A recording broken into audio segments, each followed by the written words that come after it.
Hi, என் பேர் யுவராணி. இன்றைக்கி தமாஸ் பயிரை வச்சு பிஸ்கெட் செய்வது எப்படின்னு பார்க்க போகிறோம். இது அரைச்சிட்டு வந்துடணும். அரைச்சிட்டு காட்டுறேன். இதை பாருங்கள், அரைச்சிட்டு வந்துட்டேன். இது கூட நாட்டு சர்க்கரையும் ஒயிட் சுகரும் அரைச்சிட்டு வந்திருக்கேன். இது போட போகிறேன், போட்டுட்டு காட்டுறேன். இதை பாருங்கள், நாட்டு சர்க்கரையும் ஒயிட் சுகரும் அரைச்சி போட்டிருக்கேன். பேக்கிங் சோடாவும் லைட்டாக உப்பும் போட்டிருக்கேன். அடுத்தது கோதுமை மாவு போட்டுட்டு காட்டுறேன். பாருங்க, கோதுமை மாவும் நெய்யும் போட்டிருக்கேன். பிசைஞ்சிட்டு காட்டுறேன். இந்த பாருங்க, பிசைஞ்சிட்டேன். இப்போ இட்லி குண்டான்ல வேக வைக்கணும். வச்சுட்டு காட்டுறேன். இந்த பாருங்க,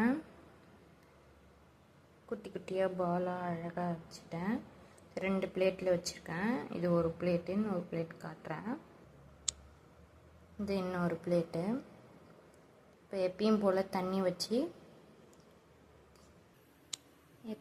இட்லி குண்டானில் தண்ணி வச்சு வச்சுருக்கேன். இது பாருங்க, மூடிடுவோம். மூடிடுறேன். மூடிட்டேன்.